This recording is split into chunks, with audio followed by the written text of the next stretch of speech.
afternoon, Rian Kutsia, Fortis Proactive Defense Solutions. I'm talking to Roux Wildenboer again, one of the senior trainers on the loan operator course. Roux, welcome. Good afternoon. Hi, Rian. Great to be on the show again, and hello to all of our listeners. So we're going to be talking about some regular questions that you mentioned to me that you get all the time. But before I get that, there is something that I just want to discuss. It was a discussion point among the instructors in this past week, and I think it's important info to get out there.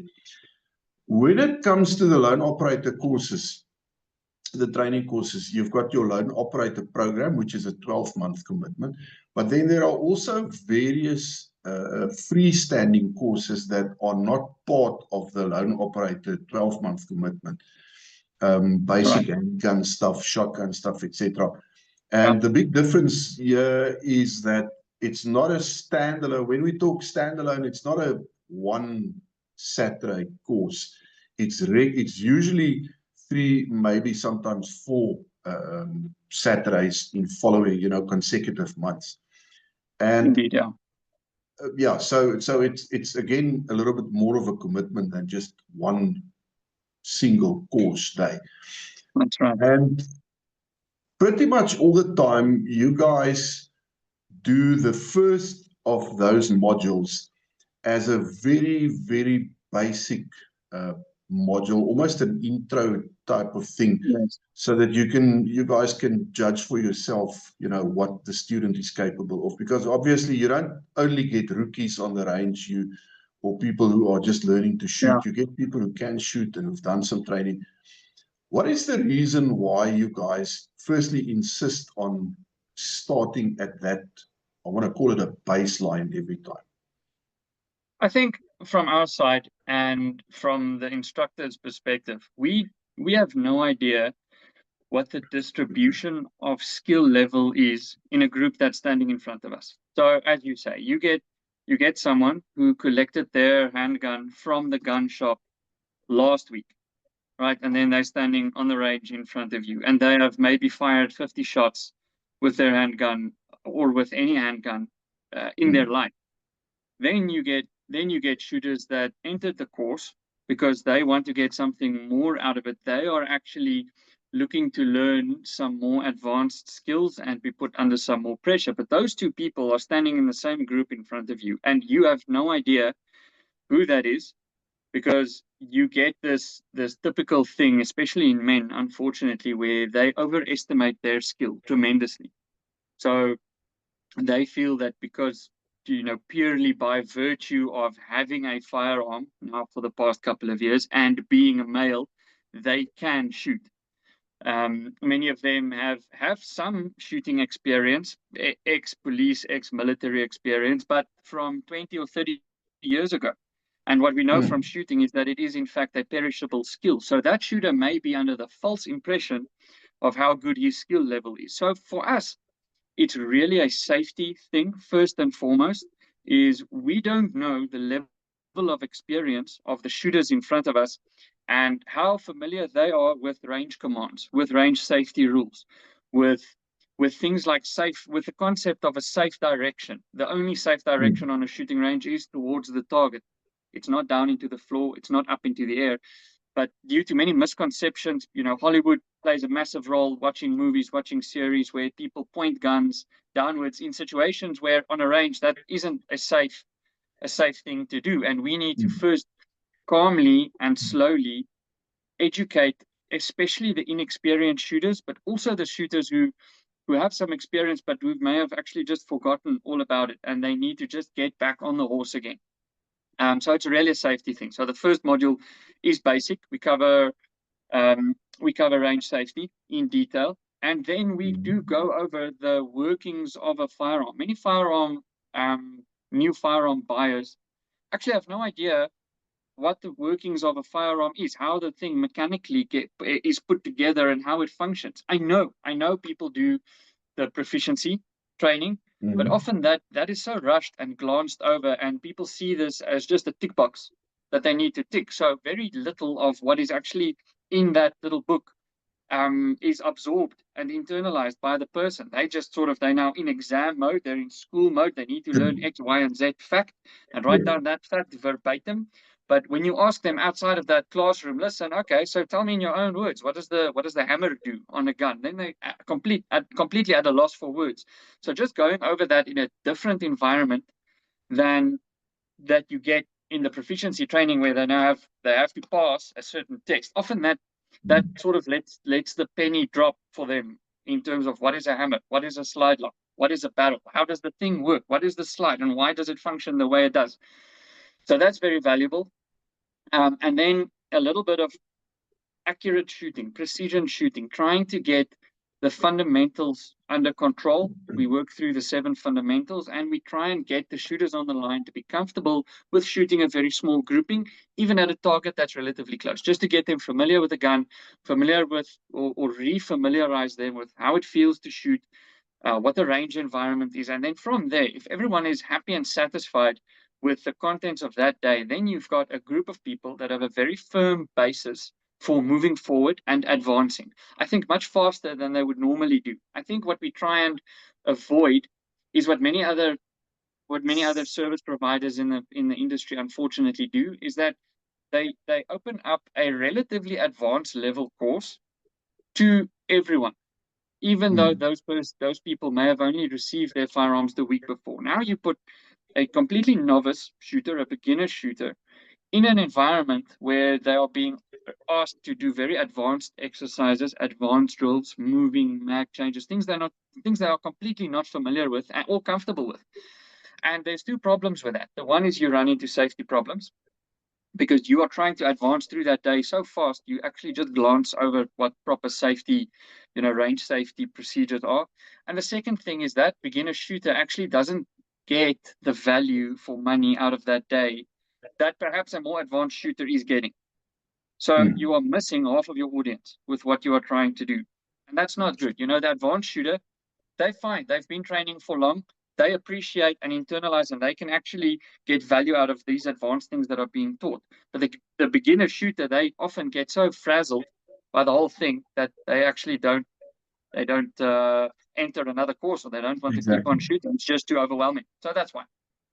Plus now you get them to come back a month down the line and back again a month down the line, and sometimes back a 4th time, depending on the course. And in between, they need to do some homework, some dry firing, etc. Because each module builds on the previous module. So if you don't do dry firing in between, and maybe get back to a range in between and do some shooting, then it's going to show in the 2nd module, in the 3rd module, and so on. So I think it also almost, I don't want to use force because that's a bit of a negative, but I think it puts the students in a mindset that, this isn't a once-off. I'm going to go back and I'm going to face these guys again, and I'm going to face my fellow students again. And I need to show them that I've improved over and above showing myself that I've improved. And consolidated all of those new skills. I often use the example of, if you've ever, like, a lot of shooters step onto the line and they are ex-provincial athletes, or they've at some point in their lives been very good at something, a sport or an activity. And I ask them, how long did it take you to get very good? And it's long, it's hours and hours and hours. So then I ask them, how do you expect to get very good with shooting if you spend only 1 day a month actually developing that skill? Like you said, you have to go home. We give a lot of homework. You have to dry fire. And unfortunately, with firearms and the nature of the beast that they are now entering into, this is a deadly weapon. It needs to be handled and approached with even more seriousness and caution than any other sport. So for them to go home and actually start changing their lifestyle a little bit to now accommodate this thing called firearm training and a self-defense mindset, that's a key thing for us. And again, like I say, you're not going to get the value out of those 3 or 4 consecutive modules if you don't go home and do a little bit of work. Absolutely. Yes. Yeah, it's almost a bit of a mindset changer for people at the end of the day, It has which to be. is important, because the two goes it goes hand in hand with shooting skills and that type of defensive mindset and so on. Yeah. Um, No, absolutely. Okay, you've now mentioned things like slide locks. Mm, You obviously get things like a hammer fire versus striker fire that people get to understand better. One-up carry and empty chamber carry is obviously yes. discussed, and people start experiencing for themselves the pros and cons of these, so they can base their choices on they can make an informed choice Yeah. about what they need to do. Then you mentioned how regular people talk to you about shooting faster.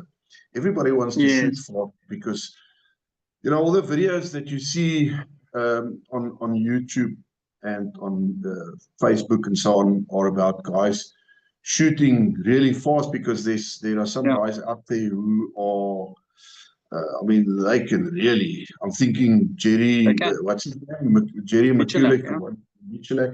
Yeah. Everybody wants to shoot like that, and again, movies, John Wick, and those Yeah. guys Yeah. don't play around. So I think everybody wants to shoot like that, but it's Yeah. obviously it's a process and quite an involved process. So how do you Yeah. get to that point? How do you address that if a student comes to you and says, "Okay, we've now shot at some blockies here, and I've got decent accuracy. So how do I Yeah. get How do I get faster from fast? this point? How do Yeah. you address that? And what does that process entail to get a student up to a place where their speed and accuracy starts Yeah. improving?" I want to start off answering that question by just touching on one example that you gave, and that of John Wick. So what very few people actually know is that Keanu Reeves, in the months leading up to the first John Wick movie, spent hours and hours and days and weeks training and practicing on real live shooting ranges. And by the time that they started filming John Wick, Keanu Reeves was already shooting master and grandmaster classifications on an IDPA classifier. Hmm. So that guy can really shoot. It's not just for show. But if you go and you read the articles and you listen to the interviews, the amount of time that guy had to put in to get as good as he was. Now, of course, he's an actor; it's a full-time job, so he did have unlimited ammunition. He did have unlimited access to Sure. ranges and guns, and he had access to some of the best trainers and instructors in the US. So granted, but none of that is going to make you a better shooter if you don't put in the time. So, Hmm. in terms of accuracy versus speed and how to get faster, what I usually tell shooters is that you have to be correct with all of your actions and movements and shooting and application of the fundamentals before you can even start thinking about pushing your rate of fire up. You need to have a very firm basis in muscle memory of what is the draw stroke. Can you do it with your eyes closed if someone wakes you up at 3 o'clock in the morning, and do it correctly, not fumble with your Hmm. grip? Get good sight alignment, good sight picture, have your correct stance without thinking about it. There's a couple of things, the fundamentals, that have to be in place without you even thinking about it. So Malcolm Gladwell wrote in one of his books, you need about 10,000 hours of practicing something before you can be considered one of the best people in the world. And there's various theories about, muscle memory and things like that. But in terms of repetition, you need to do slow repetition of your basic actions a lot of times until the point where you cannot get it wrong. People think, okay, I'm going to do a rep, and if I get it right, then I'm good. Now I can go faster. But what they don't tell you is that every second rep, they actually do something wrong. And if that's your scenario and that's your basis, then it's not the right time to start pushing for speed. You need to have your repetition, say your draw stroke, your application of the fundamentals, your follow through, your re-observation of your sight picture. That needs to be so subconscious that you don't even think about it, and then you can start pushing for speed. And what many people then experience is that without even pushing for speed, you get faster. The more repetitions you do on a thing, and you get it right every time, the faster you can start doing that thing without thinking about it. Okay, so you have to be in a place of absolute precision and accuracy and correctness with your shooting skill before you can start pushing for speed. If that is you, if that is now your scenario and you are good now with everything, you are precise, you are correct, you don't fumble with your grip. Say when you draw, you don't fumble with clearing your garment. You can put 30, 40, 50 subsequent repetitions of an action, one after the other, and not make a mistake, then that's a very good basis to be. Then what we say is, when you start pushing for speed, you need to not forget about accuracy for a while, but you need to push it towards the side for a little bit. Okay? Because you now are trying, your first objective is for you to teach your body what it feels like to go fast. How does it feel like, and how do I go fast? Then, when you start doing that and you start doing repetitions when you dry fire and you are actually pushing for speed, you need to not be so accuracy focused, because you cannot, from a position of being, not that fast, but you are very accurate. You can't start now pushing for speed, but you also require yourself to hit a small target at 10 meters while you are trying to get faster. You need to then say, okay, I'm going to take a relatively big target. I'm going to put it relatively close to me, like 3 meters or so. And I'm not going to be aiming for pinpoint precision. The aim of the game then is to get your body mechanics faster, more rapid. And then there's a couple of aspects to that. The first one is you need to react faster. And this correlates very well with the whole mindset thing, is if you're in a situation, how fast you react to a large extent can determine how fast you actually get moving and how fast your whole sequence of actions then become. But you get people, like they call it the car crash syndrome. They see something happening in front of them and they freeze. They don't react. Okay, they don't know what to do. So get moving. The Formula One drivers, they react to the lights going off at the start of a race in about 0.15 to 0.2 seconds. Now, I'm not a Formula One driver, so I can't react that fast. But if you take your little average range timer that makes a beep, that little beep takes about 0.15 to 0.2 seconds to actually complete the beep from the all the way through to the beep at the end. That's a time. So what we try and teach people is to react to the b sound, not to wait for the whole beep to finish and then be like, oh, okay, this thing has now beeped, I can move. You need to wait for the very earliest sign of trouble to start reacting, start making plans, whatever. Okay, so in terms of going fast, you need to react fast. Then we go through a process of trying to shave off milliseconds in places. Like we ask people, what do you think you can do faster? Can you get your hands moving faster? Okay, so then we say, okay, when the beep goes, let's focus on getting our hands to move immediately. Can I get my hand on my garment faster, sooner? Can I get my hand on my garment sooner? Can I do it without wasting time? So the whole idea around getting fast is actually not to think about, I need to be fast, I need to push for speed. It's actually a process of just cutting out the dead time between your actions. If you look at the guys that are really fast, they don't look very rushed. They look slow and smooth and under control. It's because they have efficiency. There is no split second in anything that they do where they are not actively busy doing something. There's no time hesitation. There's hesitating. There's no time that they take wondering about what to do. They certainly don't spend any time fumbling with their gun, their grip, their garment. So then cutting out dead time, that's a big thing. And then marvelously, you see people getting a draw to first in under 2.5 seconds or in under 3 seconds. And then people start getting fast. But one of the biggest things, and this is actually one of the big themes, is we have a module called Go Fast. And the shooters show incredible progress throughout the course of the day, where at the end of the day, you can really see, okay, this guy is now getting shots on target fast. I'm talking draw to first in around 1 second. I'm talking doing a bull drill, which is 6 shots as fast as you can at a target that's about 5 or 6 meters away, in under 3 seconds, under 2.5 seconds, and in certain cases, which is really, really good, in under 2 seconds. But then they go home, and for the whole next month, that stuff sort of isn't focused on. They don't dry fire in the same way that they were dry firing on the range again, and then they lose all of that skill. And so when they come onto the range again, then you look at their draws to first, and again, it's like 2 seconds, 2.5, 3 seconds, way slower than it was just a month before when we were actually actively focusing on this. So getting fast, there's a lot of homework to do. There's a lot of repetition that can be done at home. But it's not about, and I want to, we spend a whole day talking about this and practicing things, and we can't fit that into a video now. People will just have to join the lone operator course and come see what it's all about. But Exactly. but it's not about pushing for speed. It's about trying to shave off dead time. It's about trying to move more efficiently.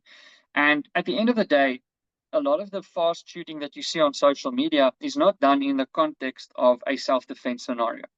So in a self-defense scenario, I will very likely, so my best build roll time from concealment, so that's 6 shots on a 6-meter target with all of the shots in the alpha zone, is, I think it was around 1.64 seconds. Okay, so that's very fast. But I've been practicing this for years now. Is that what I'm going to do in a real life scenario? It's probably not. It's probably not what I'm going to do, because in the build drill scenario on the range, there is absolutely no consequence for a miss. I can push for speed and I can warm up with 6 rounds, 6 rounds, 6 rounds, 10 times, and I can film each of them. And I only post the one that looks really good, you know. I don't post the ones where potentially I fumble or potentially I'm not as fast. I mean, people who want to impress social media, they don't post the reps where they actually fumble or they mess it up, right? No. So, but in a real life self-defense scenario, I don't have a re-go. I don't have a redo. I can't do it again. I can't tell the bad guy, oh, I'm just going to, just come around the corner again. I'm just going to try this again. The first time was a bit bad. I don't have a second chance, right? So my first chance needs to be the one that counts. And at that point, also, there's quite a bit of consequence to a missed shot, especially if I'm in a scenario where there's innocent people, civilians walking around. If I miss my target, I may injure or kill someone else. So I'm very likely actually going to dial down my rate of fire quite significantly. And I'm going to have my rate of fire, and I think this is the point I want to get to. I'm going to have my rate of fire only be as fast as I can make decisions. And when I say decisions, most of that is revolving around my sight picture. I can only shoot as fast as my sight picture allows me to shoot. What many people do when they try and start shooting fast is they're going to draw and then they're going to just sort of, spray and pray. On the range, that's okay. And with a certain level of control, you can get very good groupings at a stationary target at 5 or 6 meters, like on the build drill. But in a real life scenario with a bad guy that's moving around and civilians moving around behind the bad guy, and there's tactics involved. You're in a house, you've got corners, you've got objects in the way, you've got obstacles and cover to think about, you've got loved ones to think about. I'm not going to be doing a build drill. I am going to be taking it much slower, much more deliberate, and I'm going to have to be focusing on other things as well. Where is my cover? Where are my loved ones? What is behind my target? So I'm not going to be doing my 1.64 build drill at a bad guy in real life. Very likely. The conditions have to be so perfect for me to say, okay, yes, this is build drill, I'm just going to go. So in the context of what I can do on the range, that's one thing. What I train myself to do in a real life scenario, that's quite a different thing. And when it then comes down to the question of, well, how fast is too fast in a real life scenario, I would say too fast is when you shoot and you fire rounds without having positive sight picture feedback, without having the opportunity to confirm your follow through, get your second sight picture on the target, and then make a conscious decision of, yes, it may be a quick decision. It may be, at that point when you're really good, that feedback happens instantaneously. It's more of a feeling, okay, yes, sight picture, good, bang. It's not a whole reasoning, decision-making, pros and cons thing. It's just, okay, sight picture is there, go. But still, that is decision-making. And so in a real-life scenario, you can't shoot faster than you can see, and you can't shoot faster than you can think. And then, if people start doing that, then they miss. It's also, it's also one thing to try and get yourself to shoot faster. As we discussed, if your accuracy isn't there, but if you fumble what is supposed to be more basic stuff like mag changes, and you get a stoppage and you can't clear it within like a split second. Yeah. You don't you get the stoppage. You don't pretty much immediately understand what's happening and how best to clear that stoppage so you can get back in the fight. If you're standing there fumbling, battling, you have to pick up your magazine because you dropped it. You put it in. You tried putting it in the gun wrong side up, etc. All these things happen. So there goes your whole fast shooting scenario. So there's 100%. the whole shooting. I'm going to just call it science for lack of a better word. So forgive that if you No, don't. I think it's a good It's word. just a word. But the whole shooting science is so much more involved than just being able to shoot fast. That's right. You have That's to, 100%. in a defensive situation, you have to be able to stay in the fight. Yes. And And think. even in a competition, I mean, if you're doing a Yeah. competition and you fumble your mag change, that's it. So there's a little quote that I can't remember who told this to me, but it rings true so much, and especially in self-defense scenarios. And it's when you talk about speed, there's nothing slower than missing. So if you write that down and you think about it a little bit on the range, and you think about what it takes to be fast, hit your target. The fastest that you can do is to hit. Don't miss. Miss is slow. Missing is slow. Okay, nobody Yep. has ever won a gunfight by missing very quickly. At some point, somewhere, you have to hit something. And Yes. make no mistake, doing a very quick build drill with good shots on target on the range is very impressive. I'm not slamming that, really. It demonstrates very good control of your firearm. It demonstrates a very high level of proficiency with your firearm and skill, 100%. But I think that's just what it is. It's a demonstration of what you probably can do and what your skill level is. But is that a true reflection of what's going to happen in a self-defense scenario? Probably not. So you have to train your range skill level in, with the mindset of, am I probably going to do this?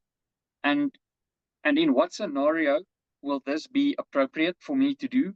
And when you start thinking along those lines, you'll see that, let's take the build drill. You'll start thinking that in very limited number of scenarios, a build drill type approach to shooting an attacker is appropriate. What's going to happen is you're going to need a very much better sight picture. The adrenaline is going to be much higher than it is on the range. So then I would dial back down my rate of fire. I would make sure every shot counts because I've got limited ammunition. On the range, I've got hundreds of rounds in the box. I can just get more. In a real life scenario, I don't have that amount of ammunition, so every shot needs to count more, and it's a life determining and a death determining round that's flying through the air. You can't just be shooting those things as fast as your finger can move. So it's a different mindset. But getting fast, lots of reps, good reps, not fumbling, and when you do a bad rep, fix the problem immediately. Point at it. Don't just there's all psychology around getting fast. So I implore you, come onto the lone operator course. We spend a lot of time doing this and exploring what is too fast, what is fast enough, what is too slow. Well, I think I'm going to conclude with that. I think, or I trust that for students who are already participating in non-operator courses and people out there who are considering it, who've heard about it and are looking for more information, I trust, because we know this is a conversation that a lot of people have, either in around a braai or with themselves, or while they're watching John Wick on the screen. So we trust that this conversation will have given you some food for thought and help you understand that you can't just get fast. There's a hell of a lot of basics that you need to master. That's right. So in your fast journey. I just wanted to also from my side conclude with, I said when we try and get fast, we move accuracy to the side a little bit, and that's half of the thing. So now you've taught your body now how to be fast, and you can be fast, and your draw to first are looking good, and your cadence is looking good, and the splits between shots are looking good. You are now, let's classify it as you are now fast, and you are at least faster than you were. But you've now neglected accuracy a little bit, and it can't just stay there. When you then after you've now satisfied yourself that you are now faster, you need to then bring accuracy back into the game and say, okay, well, I'm now going to be a little bit more accurate, a smaller target, a little bit further away, but I am going to try and do that a little bit faster, but not necessarily as fast as I just was on a close target, big target, but I'm going to be faster than I would have been before. So you all the time, when you practice something, practice one thing at a time, train one thing at a time, and if that's speed, then practice speed. But then you have to always pull it back to accuracy, and then trading those two off against one another in two sections of training. Now I'm training speed. Now I'm pulling it back to accuracy. Now I'm trying to go fast again. I move the target closer. I'm going fast, and then I'm pulling it back to accuracy again. And then at the end of the day, you have what is called basically your objective level of skill. And then in a high stress environment, that's what you're going to be shooting at. You're not going to be shooting at a bad guy in speed mode. You're also not going to be shooting at that bad guy in 100% accuracy mode. You're going to be shooting at that bad guy as fast as you can see your sights and as fast as you can make a decision. And that's really as simple and as complicated as getting fast is. And that is why training is so absolutely crucial. Oh, it's critical. And That's critical. for the viewers, if you are interested in finding out more about the lone operator courses, there's a whole bouquet of different courses.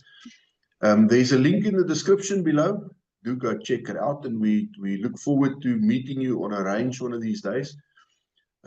Also, if you appreciate the content, give the video a like, and please subscribe to the channel. Help us grow it so we can grow and reach an ever widening audience. Roux, that's it from me. I thank you so much for your time. Highly appreciated. Nice talking to you as always. Thanks, Rian. Much appreciated. And to our viewers and listeners, stay safe, and we'll see you on the range.